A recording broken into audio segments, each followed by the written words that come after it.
नमस्कार दोस्तों, news one India के डिजिटल प्लेटफॉर्म पर आप सभी का बहुत बहुत स्वागत। मैं अर्चना कौशल और मेरे साथ मेरे सहयोगी पंकज और श्रावणी। आज एक मुद्दे को लेकर हम चर्चा करेंगे जो लगातार सुर्खियों में है। बात आज इंडिया अलायंस की हो रही है, यानी कि इंडिया गठबंधन में दरार और गहरी क्यों होती जा रही है और तमाम जितने विपक्षी दलों के बड़े नेता हैं उनके सुर बगावती क्यों लग रहे हैं। आज इसी को लेकर चर्चा करेंगे, क्योंकि लोकसभा चुनाव के बाद से लगातार ये देखने को मिला कि चाहे उपचुनाव हो या फिर अलग अलग राज्य में चुनाव हो, तो वहां गठबंधन की बड़ी पार्टियों के बीच में वो नोकझोंक या फिर यूं कहे कि वो दूरियां बढ़ती हुई नजर आई हैं। और उसके बाद एक एक करके अलग अलग मुद्दे सामने आए। फिर चाहे वो यूपी में उपचुनाव की बात हो तो वहां समाजवादी पार्टी और कांग्रेस के बीच जो खटपट देखने को मिली, उससे पहले हरियाणा में जब चुनाव हुए तो वहां पर कांग्रेस ने समाजवादी पार्टी को ये कहा कि वहां उनका कोई अस्तित्व नहीं है, वर्चस्व नहीं है, तो वहां से उन्हें साइडलाइन कर दिया। फिर महाराष्ट्र में कुछ ऐसी तस्वीर देखने को मिली। उसके बाद सिटिंग प्लान को लेकर राज्यसभा के अंदर काफी दूरियां बढ़ती हुई नजर आई।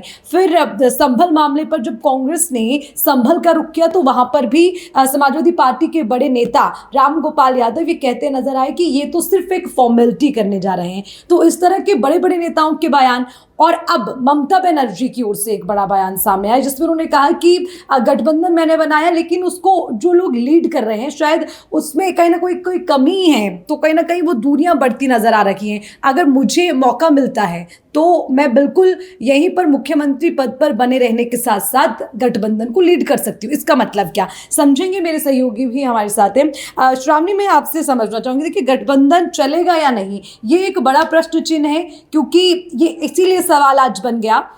गठबंधन के जितने बड़े नेता हैं उनका अलग अलग रुख अख्तियार होता है, चाहे वो सदन के अंदर मुद्दों को लेकर हो या फिर अलग अलग राज्य में राजनीति को लेकर हो, सीटों को लेकर हो या फिर उनके दिए गए बयानों को लेकर हो। तो मतलब ये गठबंधन, ये दोस्ती क्या कहलाती है, ये बड़ा सवाल निकल कर आता है। बिल्कुल अर्चना, अब गठबंधन में क्वेश्चन मार्क तो तभी से था जब गठबंधन बना था, क्योंकि हमने देखा है कि आप लोकसभा चुनाव में इकट्ठे लड़ने की बात कहते हो, लेकिन जब प्रदेश में चुनाव की बात होती है भाई सब हाथ खड़े कर देते, मैं तो नहीं छोड़ूंगा, मैं तो नहीं छोड़ूंगा, हम अकेले लड़ेंगे। चाहे आम आदमी पार्टी की बात कर ली जाए, चाहे टीएमसी की बात कर लीजिए, अपने अपने प्रदेशों में हर कोई जो चाहता है कि हम अकेले लड़े। तो ये कैसा गठबंधन है कि भाई आप लोकसभा में आप इकट्ठे आकर लड़ना चाहते हो, लेकिन आप जाहिर सी बात है अगर आप एक हो तो मुझे लगता है कि हर जगह पर आपको इकट्ठे लड़ना चाहिए, हर जगह पर आपको एक होकर लड़ना चाहिए।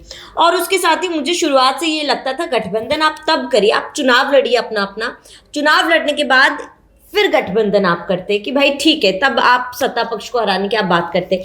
लेकिन अभी जब गठबंधन बना था, उत्तर प्रदेश की बात कर लेते हैं। उत्तर प्रदेश लोकसभा चुनाव में हमने देखा जहां सीट शेयरिंग को लेकर ना कांग्रेस में तालमेल था, ना समाजवादी पार्टी में। समाजवादी पार्टी ने अपने टिकट्स जो है वो घोषित कर दिए बिना कांग्रेस को बताए, कांग्रेस को जो चाहिए थे। अभी हाल फिलहाल में उपचुनाव में भी हमने ऐसी ही तस्वीरें देखी थी। पंजाब की बात कर ले, वहां आम आदमी पार्टी ने भी वहां से भी हाथ खड़े कर दिए कि भाई हम अकेले लड़ेंगे। दिल्ली चुनाव की भी यही, बंगाल में चुनाव है उसमें भी यही सारी तस्वीरें देखने को मिली थी।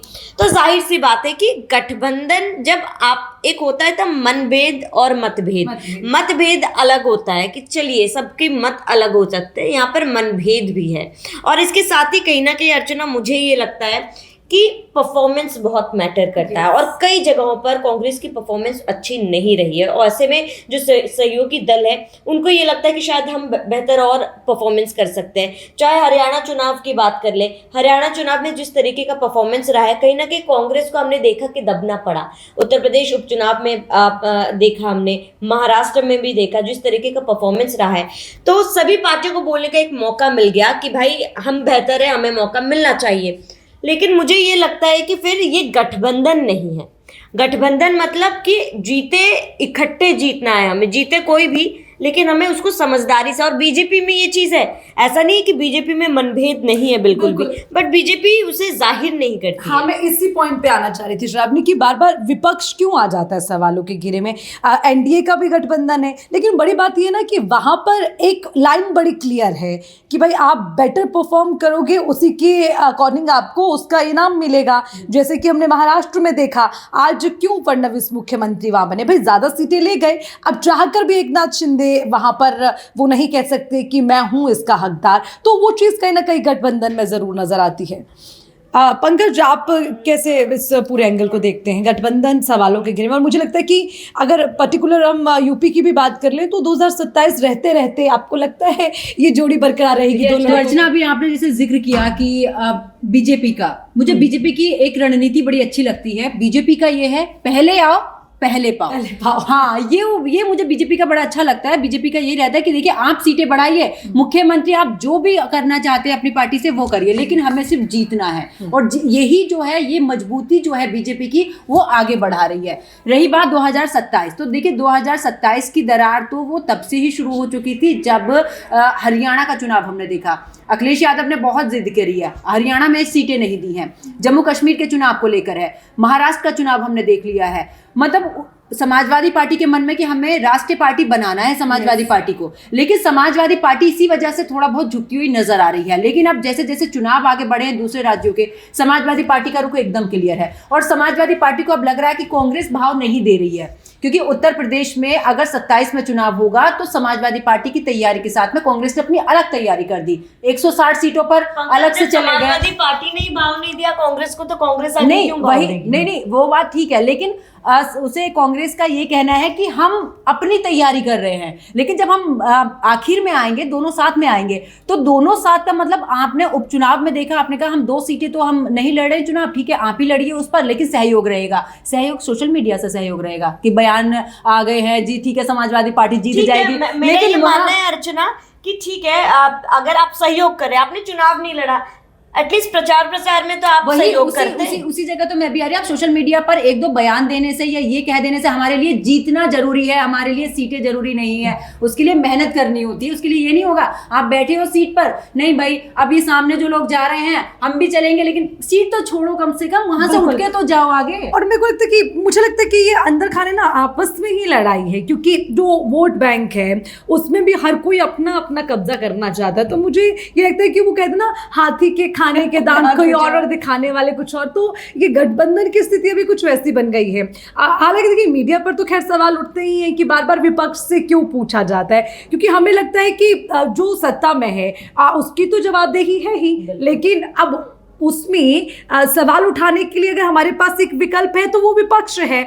और विपक्ष सवाल उठाने के बजाय आपस में ही अगर रस्साकसी करता रहेगा तो ये बड़ा प्रश्न चिन्ह बन जाता है। और अर्चना, ये जो ममता बनर्जी वाला खेल है ना, ये भी समझिए। ये क्या है ना कि देखिए, शुरुआत हमें भी पता, लालू प्रसाद यादव ने पूरा कुटुंब जो था वो पूरा इकट्ठा किया। बाद में उन्हें अपना बेनिफिट जैसे नजर आता है कि भाई मुझे लग रहा है मैं यहाँ मुख्यमंत्री इस पार्टी से बनूंगा, तो वो उस पार्टी में चले जाते हैं। उनका तो ये है, मुझे सत्ता चाहिए, चाहे वो अकेले चाहिए, किसी के साथ चाहिए या विपक्ष के साथ में उन्हें चाहिए। ममता बनर्जी अब सीधे तौर पर वो जो खुलकर, जब हमने इंडिया गठबंधन देखा था, बना था, उस समय खुलकर आई थी कि प्रधानमंत्री का चेहरा मैं बनूंगी। लेकिन राहुल गांधी की लोकप्रियता को देखते हुए इंडिया गठबंधन में समाजवादी पार्टी का साथ कांग्रेस को देते हुए पीछे कदम किया। अब लग रहा है कि दरार पड़ी, वो होता ना कि 2 बिल्लियों के बीच में लड़ाई हो रही है, हालांकि और बंदर उसमें आ गए बीच में कि चलिए भैया हम इसमें जाकर अपने जो है रोटियां सेकते हैं। वही कहानी अब ममता बनर्जी की भी नजर आ रही है कि अब कोई उन्हें नजर नहीं आ रहा विपक्ष में। उन्हें लग रहा है कि अब जो नजर है वो सिर्फ मेरे पर है और मैं ही इसे संभालूंगी। और ये ममता की स्ट्रेटेजी हमेशा से रही है पंकज, कि ममता देखिए वो कहीं पर भी अपने हक के लिए कोई कॉम्प्रोमाइज नहीं करती है। जहां उन्हें जो अधिकार चाहिए, जो चीज उन्हें नहीं अच्छी लग रही है, वो क्योंकि वो सक्षम है, शायद इतने समय से पहली महिला मुख्यमंत्री भी रही है और पद पर भी हैं, तो मुझे उसका एक वो बड़ा कारण दिखता है। और श्रावणी समझना चाहेंगे, देखिए समाजवादी पार्टी ने लोकसभा चुनाव में अब अपनी जो छवि थी उसको बहुत काफी हद तक ना जनता के बीच में उभारा। जैसे जैसे मुझे लगता है कि पिछले विधानसभा चुनाव में काफी हालत खराब हो गई थी। अब श्रावणी, समझने वाली बात यह कि समाजवादी पार्टी का झुकाव ममता बनर्जी की तरफ क्या मतलब ये बताता है कि अब कांग्रेस को यहाँ पर खतरे की घंटी है?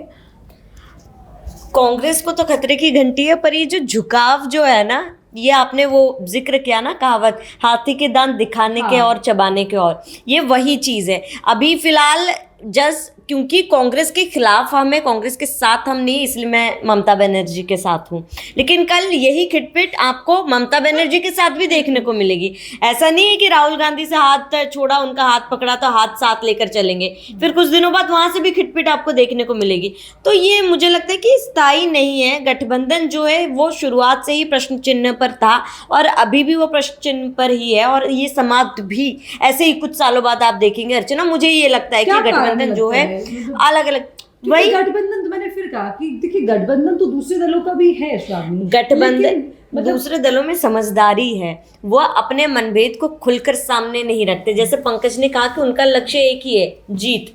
उनको ये बाद में देखेंगे प्रधानमंत्री कौन बनेगा, मुख्यमंत्री कौन बनेगा, ये सब उन्हें बाद में देखना है, उन्हें पहले जीतना है। लेकिन इस गठबंधन में, इंडिया अलायंस में अगर हम बात करें, उनका ये मैं पहले मैं के चक्कर में उनकी जो जीत, एकजुटता है, वो खत्म हो जाती है। तो वो गठबंधन आपने सत्ता पक्ष को, बीजेपी को, एनडीए को हराने के लिए बनाया था, लेकिन आप कहीं ना कहीं सबके मन में ये था कि उनको हराना नहीं। जैसे बीजेपी का लक्ष्य है कि जीतना है, इनका लक्ष्य हराना नहीं था, इनका लक्ष्य था कि हमें अलग अलग जीतना है। कांग्रेस को अपने में जीतना था, सपा को अपने में जीतना था, टीएमसी को अपने में जीतना था।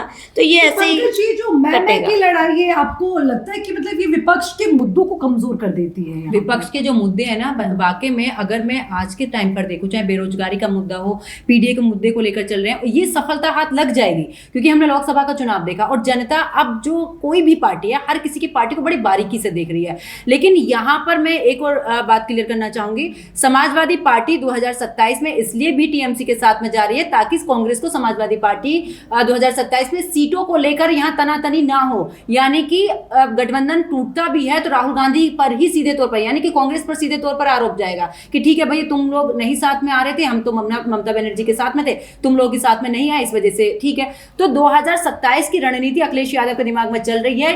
अगर कांग्रेस नहीं साथ देती है तो टीएमसी तो वैसे भी उत्तर प्रदेश में नहीं आती है, और जो सपना भी अखिलेश यादव देख रहे हैं मुख्यमंत्री बनने का, उससे कोई भी कॉम्प्रोमाइज नहीं करेंगे। और यही वजह है, ना टीएमसी उत्तर प्रदेश में आएगी, समाजवादी पार्टी अकेले लड़ेगी, कांग्रेस को रहना है रहो। वैसे भी अस्तित्व इतना कांग्रेस का उत्तर प्रदेश में है नहीं, तो सीधे से तौर पर अखिलेश यादव ने यहाँ पर बड़ी रणनीति के साथ में काम खेला है। जो खेला होवे बोलती है ना यहाँ पर ममता बनर्जी, वो खेला होवे सीधे तौर पर अखिलेश यादव यहाँ पर करते नजर आ रहे हैं। बिल्कुल। और देखिए, सवाल विपक्ष को लेकर इसलिए महत्वपूर्ण हो जाता है क्योंकि अगर आपसी जो उनके मतभेद है या मनभेद का जिक्र श्रावणी ने किया, अगर आप उनसे पार नहीं पाते हैं तो जनता के मुद्दों को आपके लिए पटल पर रखना मुश्किल होगा। इसीलिए आज हम विपक्ष को लेकर सवाल उठा रहे हैं। और ये मैं तर्क के साथ कहूँगी, जैसे कि सदन में हमने देखा, कांग्रेस कहती है कि अडानी पर बात करिए और समाजवादी पार्टी कहती है कि आप संभल पर बात करिए। अगर आप मुद्दों पर भी एकजुटता नहीं दिखा सकते, यही कारण है कि बार बार सदन को स्थगित करना पड़ जा रहा है, मुद्दों पर चर्चा हो नहीं पा रही है, ना ही उस पर कोई फैसले लिए जा सकते हैं। तो ये कहीं ना कहीं बड़ा सवाल बन जाता है कि आप सरकार को कैसे उसकी जिम्मेदारी का आह्वान करने के लिए या फिर उनकी जिम्मेदारी का एहसास दिलाने के लिए आप उनसे जवाब ले पाएंगे, जब तक आपके आपसी जो मुद्दे हैं या फिर आपकी आपसी एकजुटता नहीं नजर आती। ये बड़ा सवाल यहाँ बन जाता है क्योंकि हमेशा विपक्ष को एक विकल्प के तौर पर जनता देखती है, तो उस काबिल आपको बनना होगा। अब खैर, सवाल ये कि आने वाले समय में क्या ये गठबंधन जारी रहेगा? जो दो लड़कों की जोड़ी निकली थी वो बनी रहेगी जोड़ी, या फिर उस जोड़ी में वो जो दूरियां दिख रही है वो और बढ़ती नजर आएंगी? ये हम आपके विवेक पर छोड़ते हैं। कैप्शन प्लीज कमेंट सेक्शन में जरूर आप कमेंट करिएगा और बताइएगा कि इस पर आपकी क्या राय है, और लगातार हम नए मुद्दों के साथ आपके साथ जुड़ेंगे। आज के लिए हमें दीजिए इजाजत। नमस्कार।